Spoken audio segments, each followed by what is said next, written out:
Speaker. I think this debate needs a dose of honesty and integrity and a bit of plain speaking. So first of all, I'm very pleased that this bill is going to apply to all New Zealanders equally. Secondly, the point has been made in the House this afternoon that the removal of Alex is going to cause huge trouble. That is just not the case.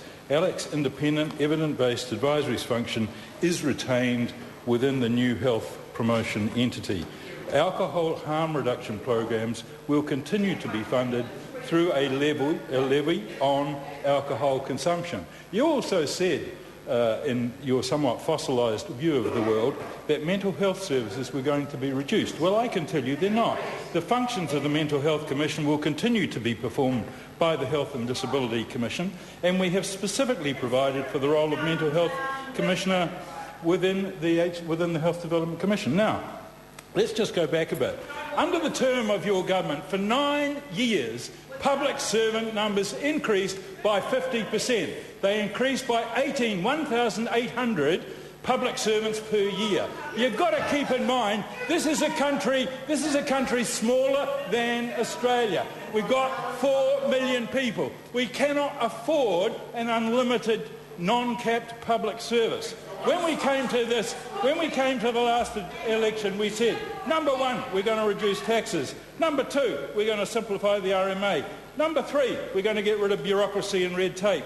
We're going to improve infrastructure. Go and have a look on the Rimutaka Hill Road and see that happening. We're going to bring in standards for education, and we've got NCEA. We're going to reduce crime.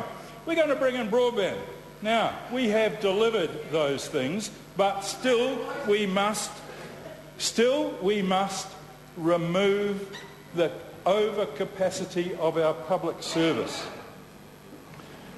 Because if we are going to chase John Key's aspiration of achieving Australia's income levels, then we have got to run a very efficient government administration.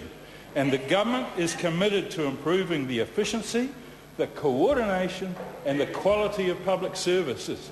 Now, it was said in the House 2 speakers ago that nobody from the Wairarapa would stand up and say there's been an improvement in health services. Well, I invite that member to go and look at the delivery statement of the Wairarapa District Health Board, which is second to none in this country in most areas of its operation.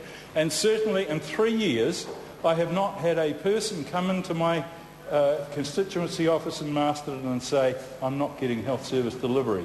And that was a consistent theme for the 3 years that I was in opposition and when your government was in power. Second, I think we also have to focus government efforts and funding on things that matter most to New Zealanders and making sure that we do them well. Yes, OK, you can talk about tax cuts. Let's talk about... Order. The member constantly brings me into the debate. You cannot use the word you or your. John Hayes.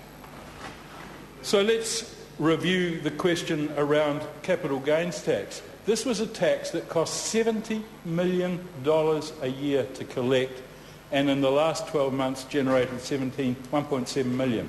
$70 million. It makes no sense to be in that space.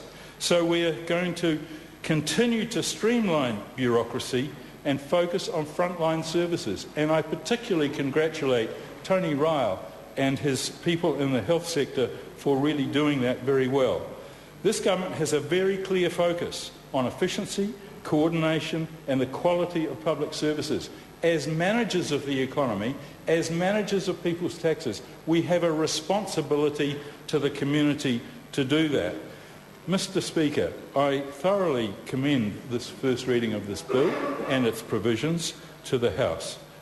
We want the state sector to be focused on very clear priorities. We want it to deliver high quality services, and we want to eliminate waste across the public sector. Thank you. The Honourable Nanaia Mahuta.